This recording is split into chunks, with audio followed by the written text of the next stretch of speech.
Hey guys, little beginner lesson here, or maybe a fundamental lesson that will correct a few things that are not working for advanced players. One thing that I really urge you to look at when you are starting the acoustic guitar, you're starting guitar at all, is how many different ways you can attack the string with the right hand. I always say that this is like my TED Talk. It's all about the right hand, guys. If you're playing guitar, the rhythm hand is the one that's the most important. A lot of times you can get by with bad technique over here, but if you're overplaying or you're inaccurate with your right hand, you're gonna have a really rough time, and it's not gonna dance. You want the music to dance. Right hand automatic, so that's my first tip. Just practice whatever you're doing right hand automatic. But after that, I want you to look at the different places you can attack. So you'll notice you can play a lot harder on the bridge.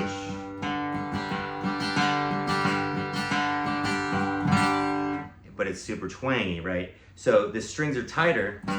That's like a great place to maybe start working it out to where you feel like you want to lay into it. You want to be kind of aggressive. Even if you're playing single notes, like if you were thinking of a blues thing. Whoops.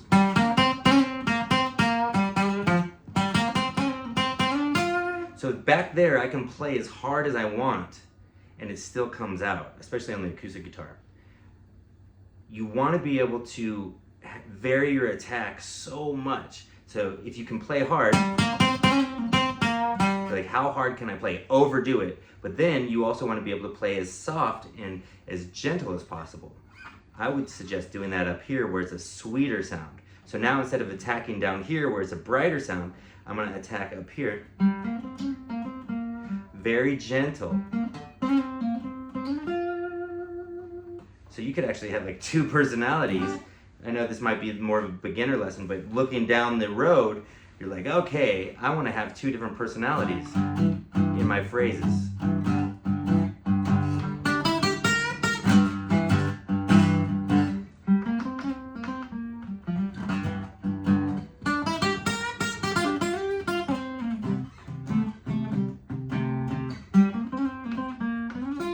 This guy up here is kind of the gentle, sweet guy. And back here, the guy's kind of aggressive and mean. That stuff's gonna translate to the electric guitar hugely. It's gonna make the amp react, if you're using a good amp and good gear. It's gonna make everything really dynamic. And people are gonna, I get this all the time actually. People will come up to me and say, hey man, what pedal was that you were using? And I'm like, well, on that song I wasn't using any pedals. It was just my guitar into the amp. And you want that too. You want to have a range of tones with your right hand.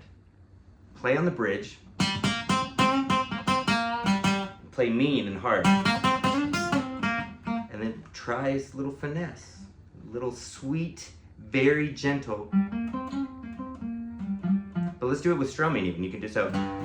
This is my country, my bluegrass strum. I call it the boom chicka, boom chicka, boom chicka, boom chicka, boom chicka, boom. If you're gonna learn one strumming pattern that's gonna make everything better, that will definitely do it, because not only do you need to be accurate, as I missed that time, the rhythm is so different than typical songs like, Brown Eyed Girl.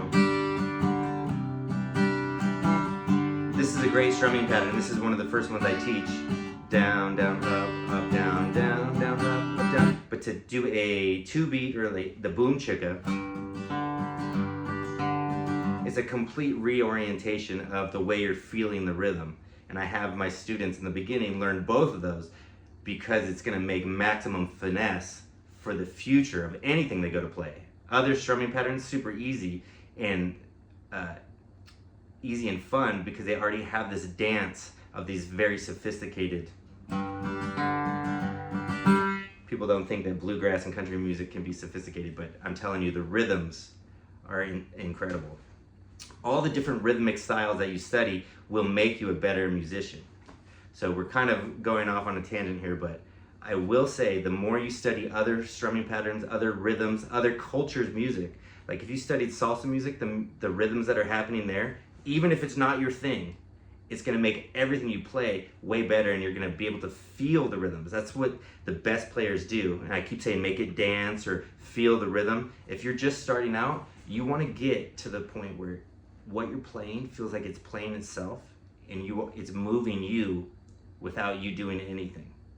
So even if you don't have a good grasp of chords or anything going on with your left hand, thinking of your right hand as the drummer and just going for it is going to make you an incredible guitar player.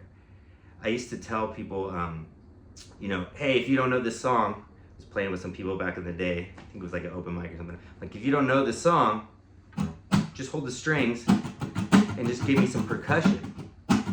Kind of like the Johnny Cash on Walk the Line. I think he put $1 or something inside of his strings. If I have $1, I would show you. And it kind of sounded like a snare drum. The people that I said that to were kind of offended that I would just say like, hey man, just play percussion.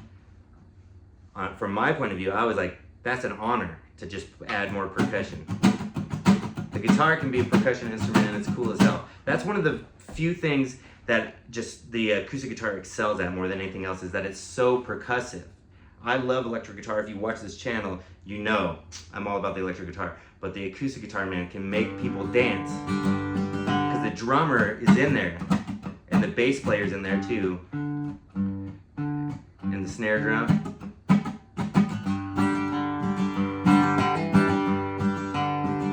Doesn't matter the groove. If you can make people dance with the acoustic guitar, you are getting good. That's one way to measure yourself.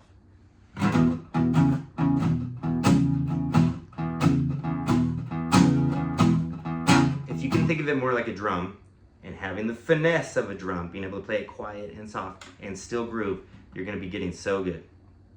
So there's some quick tips on my beginner acoustic guitarist list. Go for it, and thanks for watching this video. If you want some free lessons, go to blackbeltmusician.com. I got some free lessons on there, blackbeltmusician.com. Have a great weekend, guys.